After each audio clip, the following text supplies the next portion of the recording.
Tenía 17 años, millones lo seguían y no sabía que una frase podía costarle la vida. Juan Luis Laguna Rosales. Para Internet era diversión, para otros fue una provocación. Él no medía las consecuencias, pero esa noche alguien ya lo estaba esperando. Un bar lleno, música alta y hombres que no venían a celebrar. Minutos después, el sonido que nadie olvida. El caso estremeció a México, pero la justicia nunca llegó.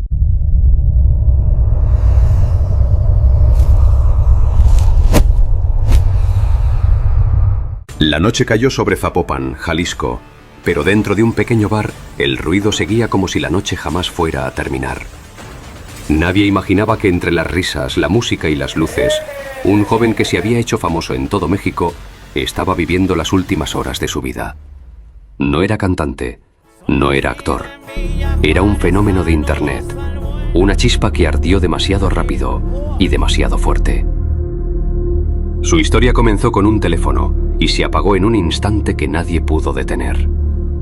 La pregunta es, ¿cómo llegó un adolescente de 17 años a un destino que lo superaba por completo?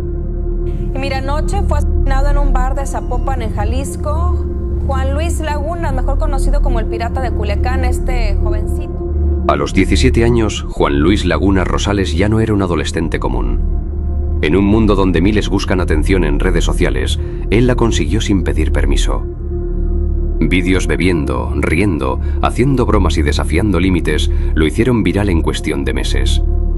Su vida era un espectáculo que millones seguían de cerca, pero lo que nadie sabía es que aquel brillo escondía un rumbo que no tenía regreso.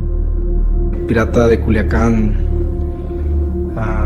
era un buen carnal, en verdad él ayudaba a todos, no le gustaba la bronca ni nada. Me da pena lo que le hicieron. Juan Luis, conocido como el Pirata de Culiacán, vivió una infancia marcada por el abandono. Nunca conoció a su padre. Su madre, con dificultades para mantenerlo, lo dejó al cuidado de su abuela en Villa Juárez, Sinaloa. Ese vacío emocional marcó su carácter. Buscaba afecto y atención en la única plataforma que tenía a la mano: Internet. Sin embargo, su ascenso no fue casualidad. Su carisma, su forma explosiva de hablar y su aparente inmunidad a la vergüenza lo convirtieron en una figura imposible de ignorar. Cada vídeo era más extremo, cada reto más alocado. Pero lo que sus seguidores celebraban también llamaba la atención de quienes no debían verlo.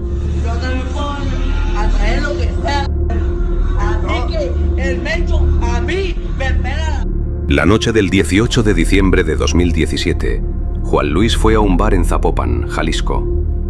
Era un lugar común, lleno de música, alcohol y luces que escondían demasiadas sombras. Él estaba acostumbrado a ese ambiente, era su zona de confort. Lo saludaban, le pedían fotos, le invitaban más bebidas. Aunque parecía una noche como cualquiera, algo se sentía distinto, una tensión invisible. Él entró riéndose, como siempre, saludó a todos. Pero había un grupo de vatos que no lo veían con buena espina. Lo miraban, como si lo estuvieran juzgando. Nosotros ni idea de quiénes eran, pero se notaba que no venían a divertirse. Juan no lo sabía, pero había cruzado una línea semanas antes en un vídeo viral donde mencionaba el nombre de un hombre poderoso, un líder criminal. Aunque él lo dijo riéndose, sin mala intención, las palabras tienen peso, especialmente en territorios donde el respeto se mide de otra forma. Testigos dicen que Juan estuvo rodeado la mayor parte de la noche. Reía, bailaba, tomaba. Pero a las 11 de la noche, varios hombres entraron al bar. Nadie los invitó, pero nadie se atrevió a detenerlos. Más llegaron y se hicieron notar. Todo el bar se quedó en silencio, como si alguien hubiera apagado el ambiente. Luego uno de ellos se le acercó a Juan y le dijo algo al oído. No sé qué fue, pero vi que su sonrisa desapareció. La seguridad del lugar no actuó. Nadie se metió. Todos sabían que había cosas mejores que no discutir.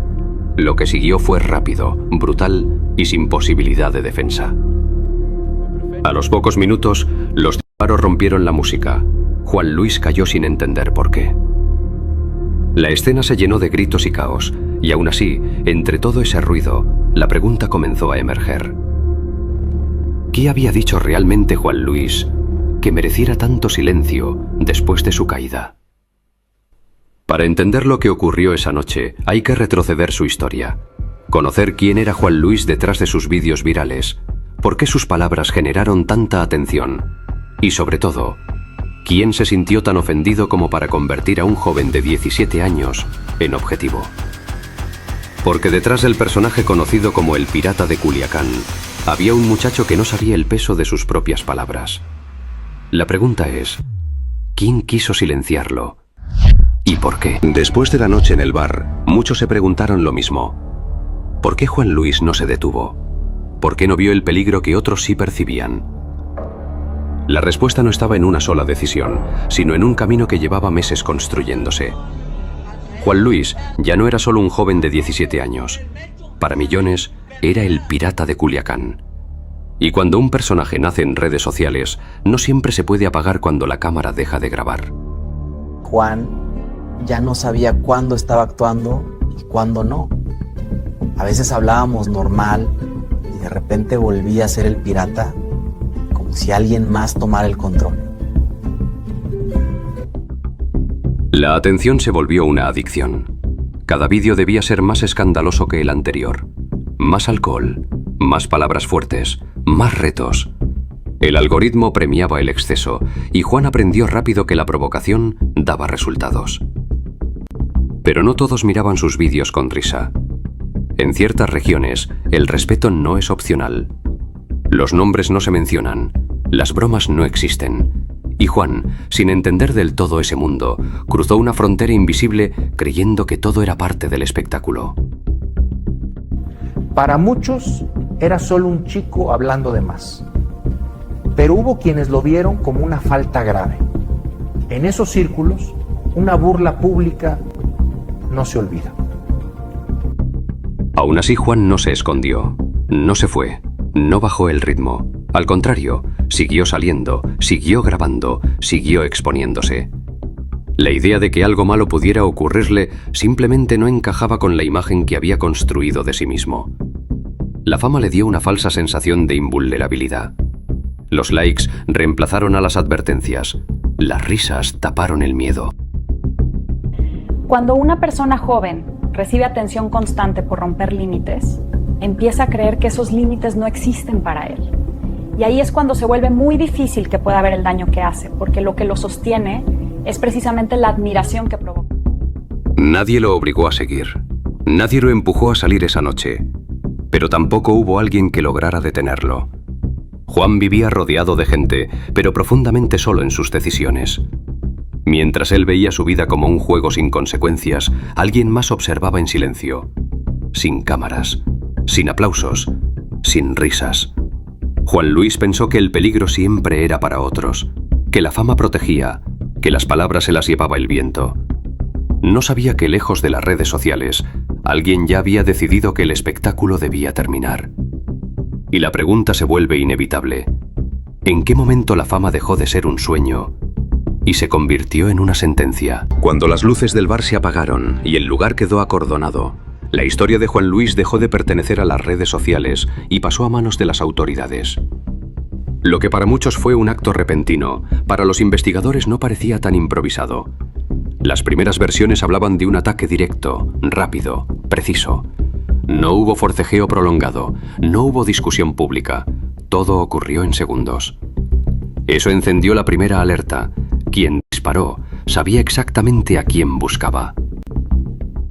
Arriba nos encontramos con un masculino de aproximadamente 19-20 años de edad, con impactos en cráneo, 4 impactos en cráneo y 3 en lo que es en tórax.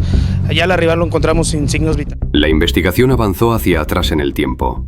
Los detectives revisaron semanas de actividad en redes sociales, transmisiones en vivo, publicaciones, comentarios. Vídeo tras vídeo, apareció un patrón inquietante. Juan hablaba sin filtros de personas, lujos y poder, como si todo fuera parte de un personaje. Pero no todos lo interpretaron así. Algunos nombres no se pronuncian en broma, algunos territorios no toleran exposición. Y Juan, sin medir consecuencias, había cruzado esos límites frente a miles de espectadores. Él no entendía el peso real de lo que decía.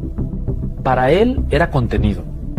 Para otros era una falta grave. Las autoridades confirmaron que no hubo amenazas públicas previas, ningún mensaje directo, ninguna advertencia clara. Eso hizo el caso aún más inquietante. Juan nunca supo que estaba en peligro. La noche del crimen, varios testigos coincidieron en algo perturbador. Los hombres que entraron al bar no bebieron, no bailaron, no interactuaron con nadie más. Solo observaron, esperaron, actuaron. Ellos no parecían nerviosos. Era como si ya supieran cómo iba a terminar todo. Para los investigadores, el móvil empezó a tomar forma. No era odio personal, no era robo, no era un conflicto espontáneo. Era un mensaje. Un acto destinado a dejar claro que hay palabras que no se perdonan. Juan Luis no murió por buscar fama. Murió por no comprender el entorno en el que estaba jugando a ser intocable. Cada vídeo dejó un rastro. Cada risa ocultó una advertencia. Cada palabra dicha sin pensar fue acercándolo a un final que nunca imaginó. Pero aún queda una pregunta sin responder. ¿Quién tomó la decisión final? ¿Y por qué nadie intentó detenerlo? Tras los disparos que apagaron la vida de Juan Luis Laguna Rosales, muchos creyeron que el caso se resolvería rápido. Había testigos, un lugar público y un hecho que sacudió a todo México. Pero los días pasaron y la justicia nunca llegó como todos esperaban. Oficialmente, el asesinato de El Pirata de Culiacán sigue sin detenidos ni sentencias. No hubo juicios, no hubo culpables presentados ante un juez. Solo un expediente abierto y demasiadas sombras alrededor. Sin embargo, con el avance de las investigaciones, las autoridades de Jalisco señalaron a un nombre que comenzó a repetirse con fuerza. La Fiscalía identificó a un presunto autor intelectual. No fue una suposición mediática, fue información oficial. Ese nombre era Ricardo Ruiz Velasco, alias el R o el WR, señalado como operador del cártel Jalisco Nueva Generación. Según las autoridades, él habría ordenado el ataque como respuesta directa a los insultos que Juan Luis lanzó semanas antes contra Nemesio Oseguera Cervantes, el Mencho, líder del CJNG. Para los investigadores el mensaje era claro. No se castigó a un joven por quién era, sino por a quién mencionó. En esos entornos no importa la edad ni la intención. Nombrar a ciertas figuras es cruzar una línea invisible. A pesar de los señalamientos, Ricardo Ruiz Velasco nunca ha sido juzgado por este crimen. A lo largo de los años han circulado rumores sobre su posible captura o muerte, pero ninguna autoridad federal ha confirmado oficialmente su arresto, ni un proceso judicial relacionado con este caso. Así, el asesinato quedó marcado como uno de esos crímenes donde todos saben lo que pasó, pero nadie lo firma en una sentencia. Legalmente, mientras no haya una condena, el caso sigue abierto. Y eso también es una forma de impunidad. Juan Luis Laguna Rosales murió a los 17 años. No por un error judicial, no por una bala perdida. Murió por palabras que se dijeron frente a una cámara, sin entender el peso que podían tener fuera de ella. Su caso sigue sin resolverse oficialmente. El presunto autor intelectual fue señalado, pero nunca condenado. Y el mensaje quedó flotando en el aire. En un país donde el silencio a veces pesa más que la verdad, la historia del pirata de Culiacán no terminó con su muerte, terminó convertida en advertencia. Porque hay nombres que no se deben pronunciar y errores que no dan segunda oportunidad.